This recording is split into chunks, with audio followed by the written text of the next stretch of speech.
Unfortunately for iDubbbz, his latest apology video falls on deaf ears to the people who it is aimed at, and only serves to highlight the impossibility of change in the crystallized environment of the internet. While it does serve as a great window into the kind of person he is nowadays, and elaborates his thought process as of 2023, it sadly meets the same fate as any other apology video. Time after time have we seen creators do something they regret, and these very things stick to them like glue.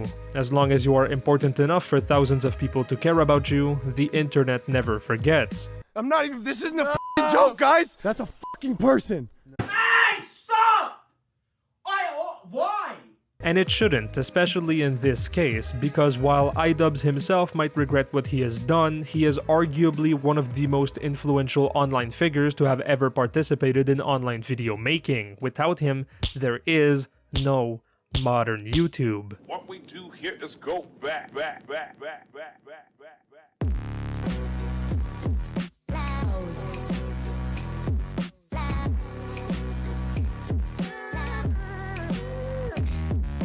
The year is 2015. The landscape for what to watch and how to watch it is flooded with remnants of a time long past attempting to revitalize their dying channels, new types of creators attempting to induce a new wave of reactive platforms on which they may speak about the current events, and individuals which, in the midst of such chaos, decide to make videos in ways that have never been seen before. This is what we call the Wild West era, the time before the golden era of YouTube, where advertisers weren't quite flocking in droves to the website just yet, and where people were still trying to figure out the intricacies of a rapidly evolving algorithm, which may yield plentiful monetization opportunities for those who understand it. This is where the main focus of this video enters the scene. One Ian Kane Washburn, now Ian Kane Joma, hereby referred to as iDubbbz from now on, the voice of an era. It's difficult to conceptualize how big of an influence iDubbbz was. Arguably without him to pave the way, there are large swaths of trendy and mainstay creators which undoubtedly could not have a platform.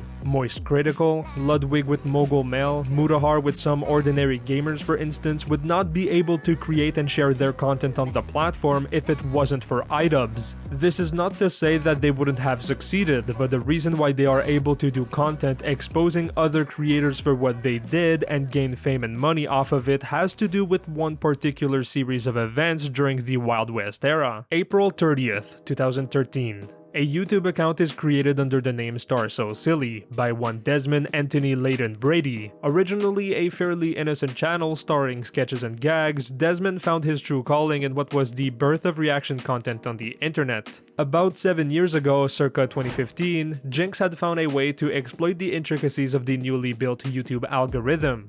Videos that had a large following and were seen multiple times were often searched and sought after by a lot of people in the search engine. If he were to grab a popular video, rip the title off, and add a single word to it, he would have a winning template. Reaction videos are easy to do, so easy in fact that he was able to pump several of these a week. It was enough to garner attention from multiple viewers, and soon Jinx possessed an audience big enough to get him to YouTube stardom, with enough money coming in every month to sustain his efforts in video making.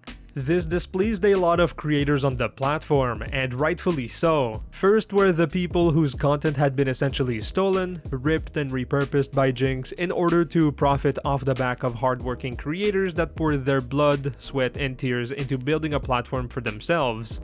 Really? You know, but yeah, whatever. Yo, Jinx, that was a dope ass video, man. That was just hella tight. I really like the part where you played my video in its entirety and then didn't really react to it, just kind of sat there. I also like the part where you added virtually no insight. You just kind of rambled on for about 5 minutes and missed the point entirely. Second were the people who saw through his exploit of the YouTube algorithm, calling this form of content unfair and unjust, and whose efforts were rendered null by his growth. Third were the people who saw Desmond as someone who knew his actions were wrong and still decided to perpetrate them. This third category of people includes the subject of our video. iDubbbz did not like Jinx. It wouldn't be far-fetched to say that iDubbbz still does not like Jinx. 3 videos were made on his main channel, all addressing him. 2 of them have to do with calling Jinx out to a man-to-man fight and refusing to show up. The last one, that is to say his first video on Jinx, is particularly important and the moment Ian became, for better or for worse, an icon of YouTube and the internet as a whole. Ian had been making exposing content for a while now. His Kickstarter crap series aimed at dismantling and showing his audience the unfortunate reality of the website Kickstarter and the people behind such endeavors. His videos were by no means bad and in fact were quite successful. Even his other series such as Bad Unboxing and iDubbbz Versus did quite well. I was bullied in high school. Let's give it up for Lucic Gaylord Jackass Eyes. Very good. But in those cases, he was aiming his platform at shadow people, individuals with no following and or no online presence to speak of. The individuals behind the Kickstarters he was covering were certainly not out and about in the open, and the people from his iDubbbz Versus series were people with barely any followers. This changed when the vitriol against Desmond and his channel Jinx was at an all-time high, and Jack Films had just done a video against Desmond which garnered quite a lot of attention. This is where we get to the point of this video, the birth of someone other than YouTube who could deliver swift justice by virtue of public humiliation, the content cop.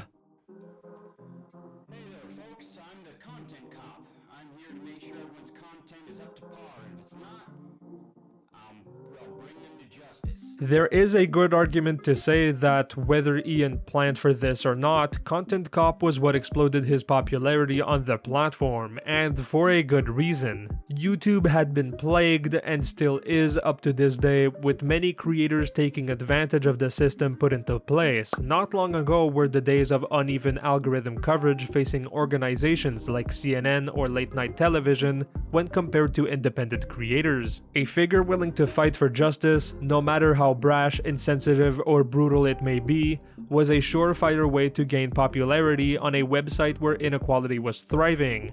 That's a lot of videos. Shut the fuck up. In this regard, Ian took on the mantle and the figure of a vigilante, a person who is not part of the established order of things but who pursues and punishes people who escape this order to exploit it. Content Cop quickly became his most successful series, and by far. This is not to say that his recent endeavors aren't, but when even his incredible documentaries don't match some of the viewership of his Content Cop videos, this truly underlines the impact they had. His worst performing Content Cop video is the one on the Fine Brothers, and it has 10 million views. It is by no means a failure whatsoever. Highlights of this series are the Tana Monjo video, the Keemstar video, and his Leafy is Here videos, where in each and every one of them he dismantles the inner workings of the creator he talks about in the hopes of people understanding what is so wrong with not only their content, but how they use it to prop themselves up and the consequences of such actions. By doing so, he informs a large audience of a potential grift and allows his audience to make an informed decision on whether to watch these creators or not. Additionally, it is a way for these creators to have a chance at redemption. The Content Cop doesn't strike unless completely and utterly necessary. The entire endeavor of the character itself was to shine a light on these people such that attention was brought to their flaws, which was one way to make these creators rethink their online presence. I'm gonna be honest, I don't give a fuck about the Content Cops. Everybody acts like they're so exciting when they come out. I don't watch them. I've watched them before. I don't care. He's really smart. He's really good at what he does. He's never like, and it took me a long time to realize that, because for a long time I was just like, why me? And then I realized like, it's you, because like he never ever will make a Content Cop about somebody who doesn't come for him first. And I didn't know that, and I was entitled. But in what way did you come for him? You called him out for saying the N-word? In a horrible way. In like the meanest, like, you made a video? No, actually my boyfriend at the time was obsessed with his videos, and then I heard like 30 seconds of it, like 10 seconds of it. I just hear him saying the N-word, this white guy saying the N-word. I've said it in the past. There are vines of me saying it. I don't even think how about old were you in those? Probably like 16 or 17. And you had a ton of 18, followers and you're know. calling out iDubbbz. That is pretty fucking hilarious. It was stupid. I was so wrong. And so then he just went low-key, didn't reply to it. I deleted the tweet, and he made a content cop on me, and I fucking... Like right after or what? No, it was like a few months after he like came to my meet and greet. You know, he was like seen it all, yeah. But I deserved it 100%, and the content cop was good. I feel like you've like swallowed up this like self-guilt. At the end of the day, you were calling out a white dude for saying the N-word. That's pretty common, right?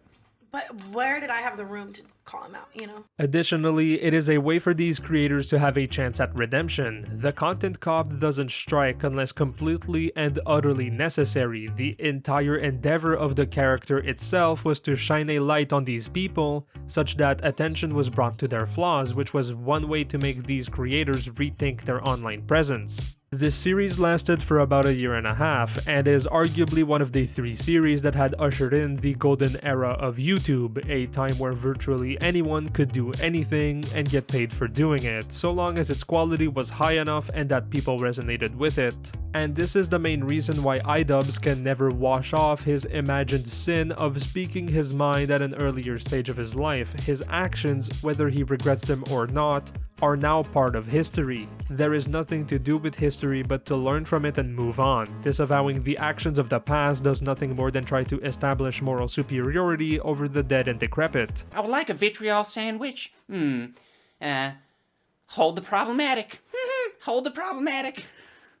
He cannot be forgiven, and people cannot forgive him because there is nothing to forgive. There are only actions that must be accepted, analyzed, and processed in order to not repeat them at later stages of his life. This is all to say that it was a good time. It was a grand time even, but unfortunately all things must come to an end. An event titled Dearly the Adpocalypse happened at the end of 2016 going into 2017. The advertisers who were more than willing to put their brand on the line for millions of impressions had begun doing research into what kind of content their products were being associated with.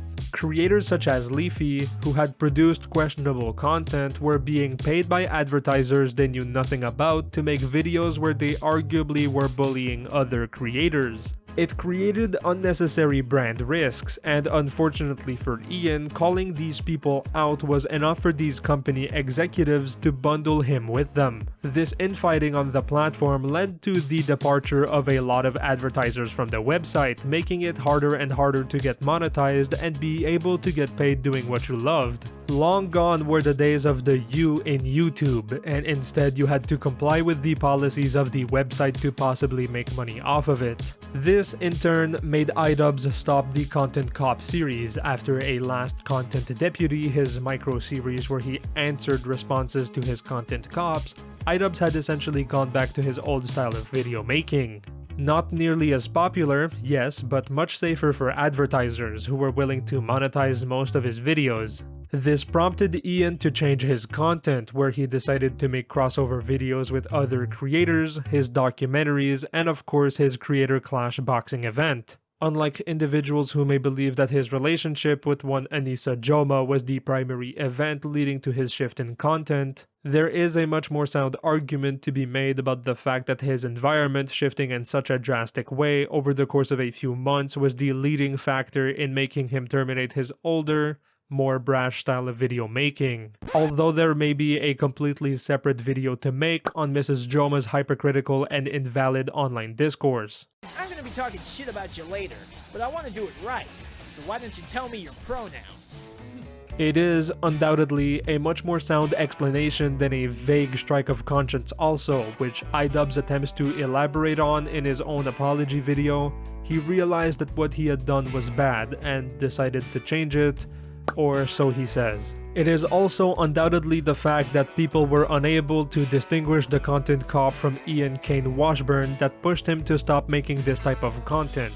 It is something Ian himself has been very vocal about, to the point where he was uncomfortable with the type of people that were watching his videos during real-life interactions. Much like the internet was unable to distinguish Jinx from Desmond and came to associate the two of them as the same entity, iDubbbz ironically suffered the same fate as him in a twisted game of karmic retribution, such that the vigilante who had brought him fame, glory, and wealth was ultimately the reason for his downfall. Nonetheless, the content cop was the voice of an era, a time where videos were wild and times were changing, a time we can hopefully only see again in the form of a new golden era of video making. Thank you for watching.